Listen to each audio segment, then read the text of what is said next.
I think there's an age-old saying in sport. There definitely is an age-old saying in sport in Australia. Last game wins. So Wallabies win the series. Jokes aside, fully deserved win for this Wallabies team. It's definitely a squad that didn't deserve a whitewash at all. And the best way to define Lions' performance in this last game is we won the series and we just need to get through this last game, because that's what it looked like. They were dominated from start to finish in this game. Great performance from the Wallabies in what was a interesting British and Irish Lions tour down under. Before we get into it, let me know in the comments what you guys thought of this game. What have you thought of the tour overall? Who's your man of the match in this game? Who was your man of the series throughout the tour? What did you guys think of it? All the drama, all the controversy, all just everything, the whinging, the not whinging. I'm here for it all. What did you guys think of it? Let me know in the comments. Hit that subscribe if you haven't already. Let's get into it. So a 22-12 win for the Wallabies kept British and Irish Lions scoreless until the 60th minute mark, I think it was. Obviously a lot in the game, the weather delaying the game for 30 minutes. Wallabies dominated this game from start to finish. It literally was, it felt like, and that's how I summed it up here for the British and Irish Lions. We won the series. We just need to get through this game. We want to go out, have a couple of drinks. It's been a long tour. We want to go enjoy ourselves. Yes, there was a lot made about making it a full white or red wash and go undefeated the whole tour. But it's a lot. It's a lot. And you weigh that up against a desperate Wallabies team who I think don't deserve a whitewash against them. They came out and played. It was backs against the wall. They came out and played. In my preview, I said I don't see how Wallabies could play better than they did in that second test. And I don't see them winning the game. And man, was I wrong. And I'm happy to be wrong. I'm happy to be wrong, especially for my Wallabies, for my country of origin. Not origin, my country of where I stay now. Fantastic. It's great for Australia rugby. It's great for Wallabies, especially a big confidence booster now going into the Rugby Championship, flying down to South Africa or up to South Africa to play 2 tests against the world champs. That's a big confidence booster. They would want that. And then when you look at, and I've written this down, I saw someone commented on one of my Instagram posts, Wallabies won out of the 6 halves in this series, Wallabies won 4. So in the first game, they won the second half, okay? In the second game, they won the first half. And then in this last game, they won both halves. That's 4 halves out of 6. I'm a mathematics man. I'm definitely not a mathematics man. Yes, it adds up to then they should have won, but if you don't score enough points on the scoreboard, you're not winning it. But massive well done to the Wallabies for the last one, man. It just shows how close that second game was. And if that was a win for the Wallabies, how this game would have turned out to be. It would have been fantastic. But still, great for the Wallabies. A good win there.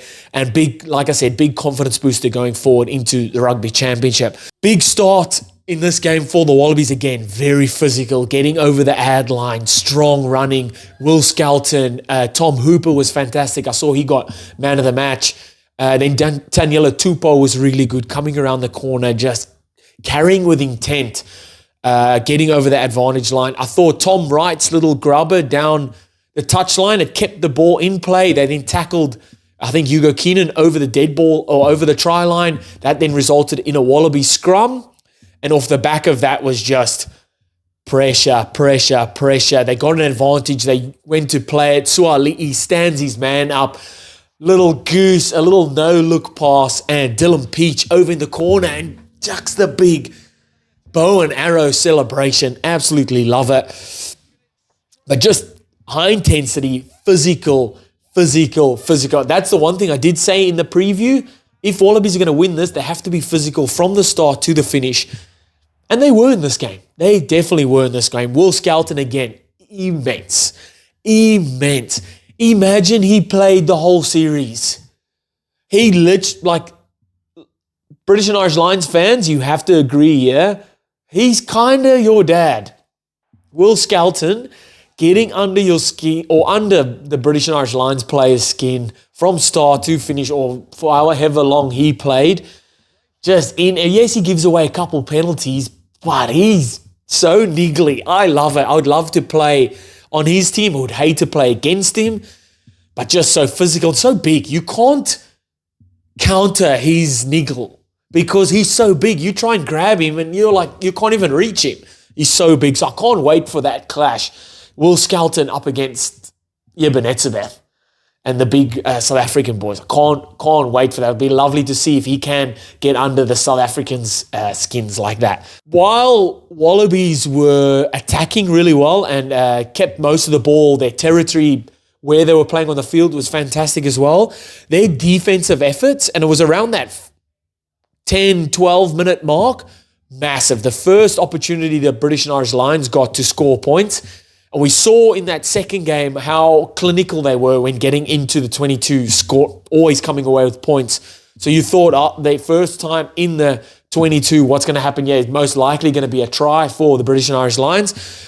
But Wallabies defended their asses off. It was 10-plus phases, strong tackles, attacking ruck, so making strong hits up in their faces, making strong contact, and then attacking isolated rucks. You got McWright, you got Billy Pollard, those guys getting over the ball. Hard to get them off it, man, especially when your clean-out isn't effective. Wallabies did really well in that regard. And then just like physically up for it. In the first 20 minutes, Wallabies had 4 turnovers. That means they applied that much pressure in the contact areas while British and Irish Lions had the ball. They turned the ball over. So that's fantastic. And I said it. You have to be physical against these guys, and you have to be physical throughout the whole game. When they get opportunities, like the one time instead of going for 3 points, they went for a try. Love the intent. Didn't come up with points. They come up a little bit later with points and then took the 3 points. And in those big, you want to just get the scoreboard ticking over. I thought Nick White, fantastic throughout the whole game. Massive hats off to the mustache master, Nick White, on his last game of rugby. I think it's international rugby or his last game of rugby. Fantastic. Controlling the tempo of the game. His distribution of the base of the ruck, crisp. In horrendous weather, crisp. Lovely. Just picking those right options, having those guys running off 9, getting good front football. His kicks off the deck, unreal as well. Pinpoint accuracy on his kicks. Doing well to exit as well. So he was my man of the match in this game. He was fantastic. Nick White was. So then going to the break, it's 8-0 halftime. Obviously the weather delay, 30 minutes extra. It's the latest I've stayed up at night for a long time. It was over 11 o'clock when I ended up going to bed. That's a big night for me. But then the big thing was, will Wallabies come out and it's almost the start of the game now because you've had that long break. It was right after halftime, so you've had about 40 minutes break. You come into it and it's like, can Wallabies carry on from where they left off in the first half, or are Lions going to come out and be a different team? But Wallabies come out absolutely firing. That double hit from Ikitau and Suali'i to set up Jorgo's try, immense, fantastic. Their line speed, unreal, getting up in British and Irish Lions' faces. You got the bang Ikitau, bang Suali'i, bad pass, the ball fumbles. Who's there? Max Jorgensen down the touchline. You're not stopping him. You're not catching him from there.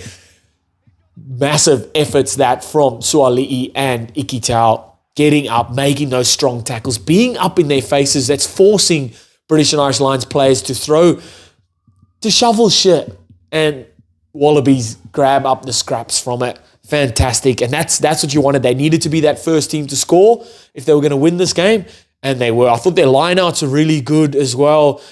Frost was getting up and disrupting British and Irish Lions lineouts. Jeremy Williams, when he came on, he was also getting up and disrupting their lineouts. So that's they were physical. They disrupted Lions set piece, so their lineouts and some of their scrums. And they just kept going for the full 80 minutes. And that's how you break down the Lions. So massive effort from the Wallabies. Big confidence boost, like I said, going into the Rugby Championship.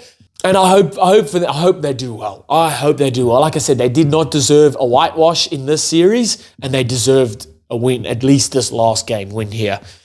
Moving over to the Lions, man, pretty disappointing. Yes, they won the series, and yes, you're probably looking at it like, we've won the series, let's just get through this game. And that's why it probably is so hard to have a full whitewash or go undefeated the whole tour, because I think it hasn't happened in 100-something years, because you might win the first two and then that last one you're like, oh, well, oh, well.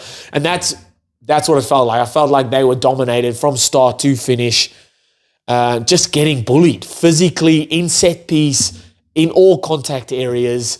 Handling errors were through the roof, getting balls turned over, 4 turnovers in the first 20 minutes.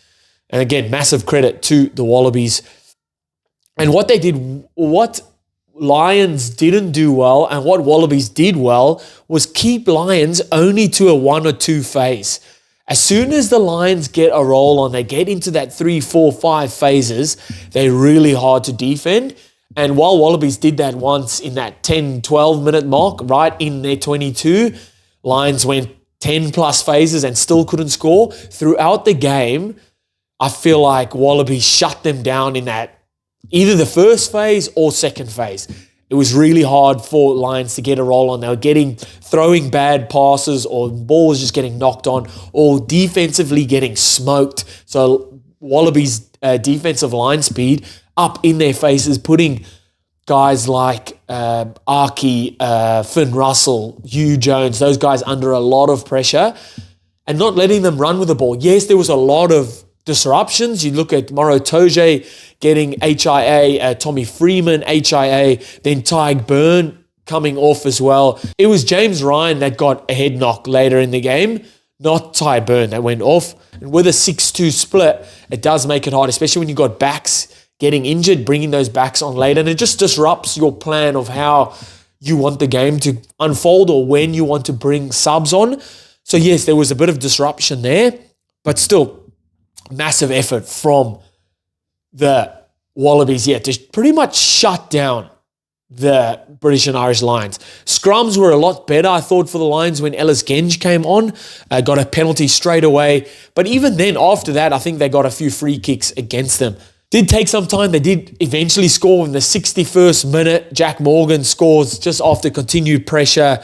Off the back of, as well, a pinpoint kick from Russell, putting Wallabies under a ton of pressure, playing in the correct side of the field and kind of give you the ball, let you make a mistake. Or we don't want to play with the ball because whoever's got the ball is most likely to make a mistake, cough it up, throw a bad pass, knock the ball on, or just turn the ball over. And that's what the Wallabies did well early on, and it's what the Lions didn't do well throughout this game. And when they did it, they come away with points.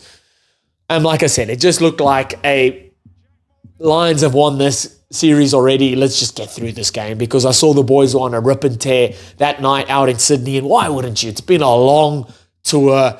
Go out. You've won the series. Go out and enjoy it. My player of the series, I think did Tyg Byrne win it?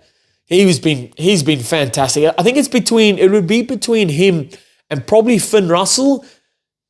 But when you look at, I'll probably go Tyg Byrne.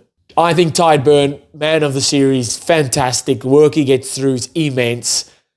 Work rate. Played all the games, in all the tests at least. He was unreal. And maybe Finn Russell, short second for player of the series.